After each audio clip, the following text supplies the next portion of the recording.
or Bon dia from Casa Giuliana here in Girona. I am here racing the UCI Gravel World Series event at Sea Otter Europe and also launching Marin's new Headlands bike, so super exciting. If you follow my channel, you probably know I don't really do a lot of these just straight up gravel races. I much prefer a dose of adventure with what I'm doing, but I couldn't resist the opportunity to give this one a go, seeing as I'm here in Girona and it's just fun to be a part of it. I guess a lot of what I enjoy about cycling is the community alongside the challenge and, you know, the opportunity to have new experiences. So yeah, couldn't resist having a go. So I'm going to take you along on my race day and show you how I prep for an event like this. I've got to go do the accreditation, collect my race number. I'm also doing some carb loading today with the guidance of my coach. I've got some openers to do, which are kind of pre-race high cadence drills, so I'll be out on the bike doing those, and then there's the race, so come along.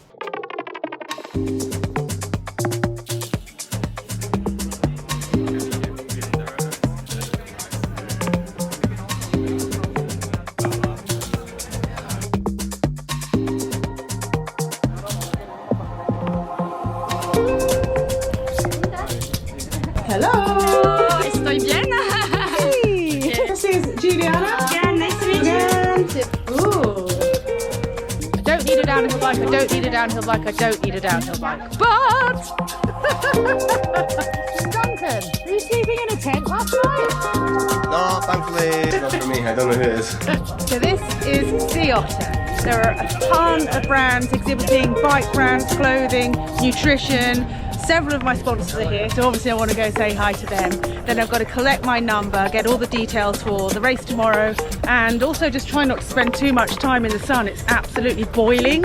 I think it's going to be a tough one tomorrow because the race doesn't start till 10:30, so it's going to be so hot. But anyway, it is what it is. Fun will be had, and probably some pain and suffering. But anyway, let's focus on the fun.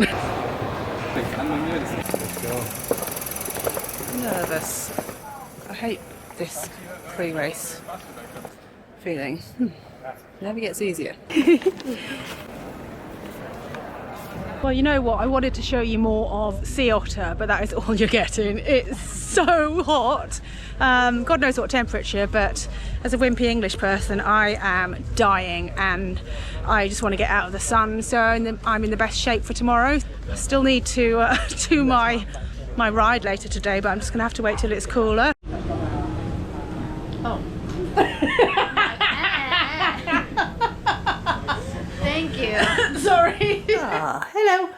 You've spotted my watermelon, haven't you? Another visitor. Oh. Time for some more carb loading. And so it's 6 o'clock, so hopefully a little bit cooler out there, although I'm not sure.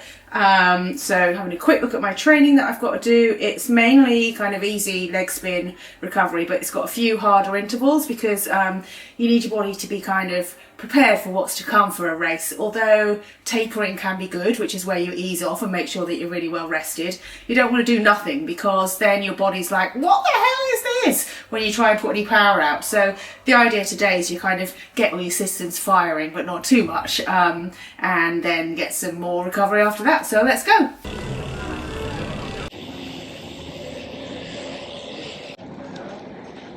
It's a really beautiful evening. My bike feels amazing. So despite my nerves, I'm excited to race tomorrow. I'm feeling lucky to be here.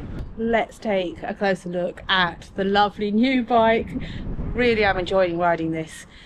The frame is carbon, obviously carbon fork, and slightly different geometry to the old Headlands. It's got wider seat stays, so you can fit up to 50C tyres in there, so great for me and my more out there adventures. I'm only running 40C on it for this race because I've raced here before and I know that as long as it doesn't rain, that's going to be fine for the terrain that we have here in Girona.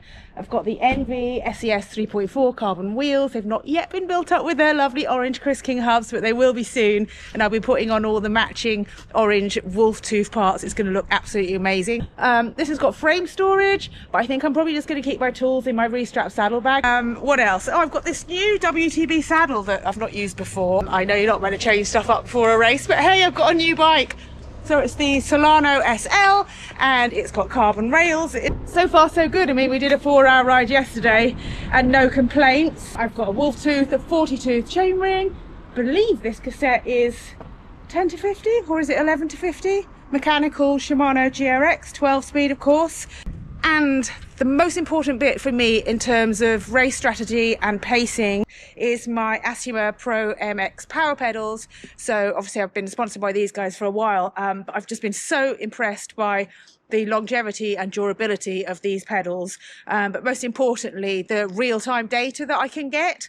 So I've got a 3-second average of my power showing on my Coros Dura at all times, so I can make sure that I'm moderating my power based on what I should be putting out, so that I'm putting out something that's manageable. These little beauties have all their technology housed in the spindle, so you can actually swap out the outside pedal, you know, like the platform and the clippy bit.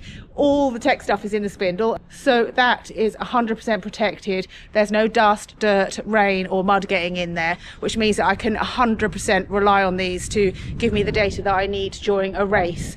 They're actually one of the lightest power meter pedals on the market as well, which obviously means a great deal to me, seeing as I wouldn't say climbing uphill is one of my strengths. So anywhere that I can shed weight on this bike, I'm going to do it. And furthermore, they're actually quite modestly priced compared to a lot of the other dual-sided power meter pedals. But as I said, the most important thing for me is the real-time data that I can get straight on my bike computer, so that I can gauge my effort. I have just received a bit of a pacing strategy from my coach, and he's telling me what power to put out when, and when to conserve energy and when to burn it. Now, I'm not going to give all my secrets away, but suffice to say, with this strategy in my pocket and the power meters telling me precisely what I'm putting out rather than having to guess, I can at least give this race a good bash. And of course I can look at all the power data after the race and see how well I stuck to what I was trying to do. Okay, time to rejoin Juliana, do some more carb loading. We are having a simple meal of just rice with a bit of tuna fish today. Very exciting. I don't want anything that's going to upset my stomach, or anything too fatty, or anything too protein heavy, so that's why the rice. It's race day. I slept quite badly. I'm super nervous, and despite having been really careful with what I ate yesterday, I've got a really bad stomach. I think it's just the nerves, so that's annoying. But other than that, all good. Can you see I'm nervous? I made sure my bike was totally prepped last night. I put my number board on and checked my tyre pressure. That's always a nightmare, trying to decide what tyre pressure to go with. Then I had a message from my good friend Anto, who said the first climb is a beast and the first descent is really gnarly. So make sure you get out in front. So of course now I'm really worried about both of those factors, but I have studied the course in quite some detail and had some feedback, as I said, from my coach about pacing. But once you get out there, I mean, sometimes it's hard to stick to that. I've had a look at the nutrition strategy that was suggested by my coach Ricardo. We're going for between 60 and 80 grams of carbs an hour, and I'm mainly getting those from gels because it'll be too hot and difficult to eat, and I don't want to rely on having carbs in my water bottles because it's going to be really hot today and I need to be drinking and not worrying about how many carbs I'm getting from my liquid. Does that make sense? So I have assembled my selection of gels into kind of hours. I'm thinking the race might take about 5. So I've got a couple of things to consume each hour, or one thing every half an hour. I've gone for 2 water bottles on my bike because there are 2 feed stations. So the plan is to drink 2 bottles in the first part of the race, fill them up at 33 kilometres, which is the first feed station, then drink drink 2 more, fill them up again at the second feed station, which is at 66 kilometres, and then drink those 2 all the way to the end. The other option was, of course, a hydro pack, but it's going to be really hot today, and I don't like the idea of having something black and hot on my back. I think it's going to make me overheat more. Also, it can be a bit of a faff unzipping, taking off your hydro pack at the feed stations, getting out the bladder, opening it, filling the bladder. I think it's easy to just fill the water bottles. A lot of the pros, the elite racers, will have a hydro pack that's ready to go, and they will have someone at the feed station ready to hand it to them. So they just take off the old one, chuck it, grab the new one and put it on. So for them, a hydro pack is a good bet. For me, I have no assistance, so I'm just going with the bottles. The start of the race is about half an hour outside town, so I'm going to leave super early to make sure that I don't make any mistakes getting there. And then, yeah, let's go.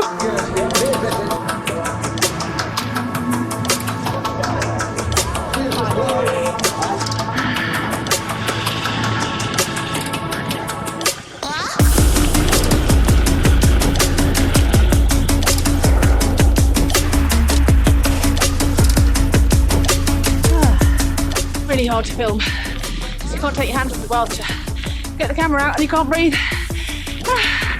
But on we go, on we go. Woo!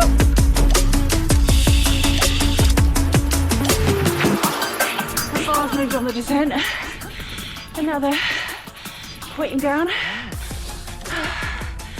So I'm gonna have to stop, loosen them and then retighten them. Bit annoying. And now they're pointing up instead of down. Just coming up to a feed zone. No. Oh. Off we go again. Go. Thank you. Let's go have some fun.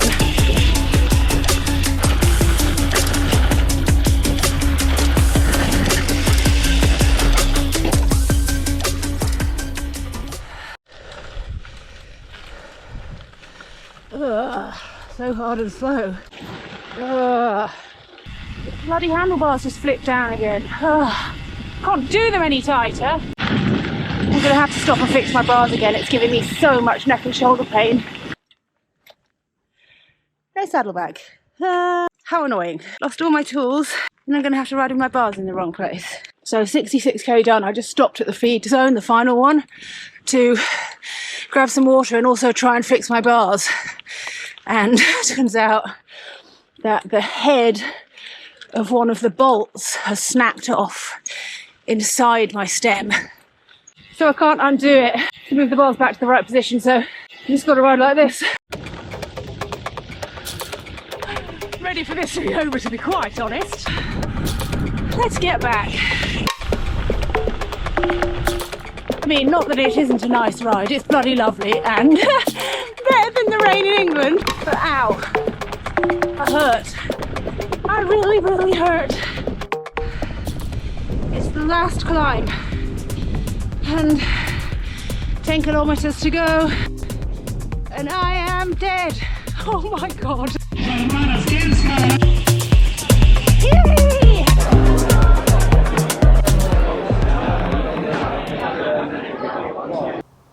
Well, that was tough. I expected it to be tough, but yeah, I was hoping to ride more of it with other people. I started right at the back. All the women over 30 were put right at the back with the veteran men, I think.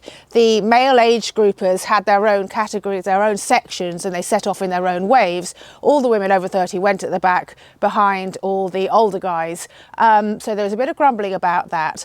I was hoping that I would make up some places and manage to form a little group to work with some other women, and that didn't really happen. I didn't really have the legs on that first big climb. I tried as hard as I could, but yeah, I ended up on my own for quite a lot, and then of course I had those mechanicals.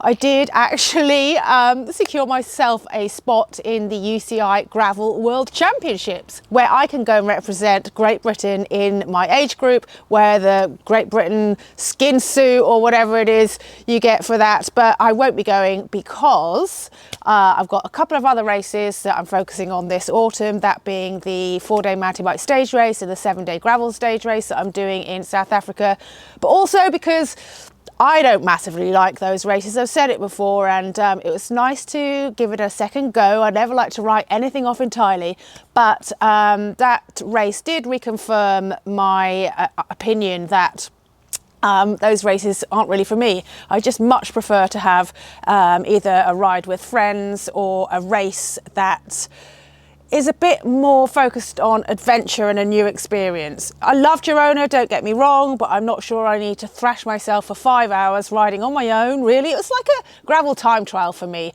Obviously a lot more fun if you're a bit faster and up there with the front group. But for me, it was a bit of a battle against myself, and not one that I want to repeat. So that's my honest review of the race from my own perspective. I won't be doing another one, but I will be doing many more multi-sport adventures, camping, bike packing, going to new and different countries and places around the UK, riding with friends, swimming, and testing myself in some races, but just not those ones. So yeah, thanks for watching. Give me a thumbs up and subscribe if you like the videos, share it with your friends, and let me know your thoughts. Bye.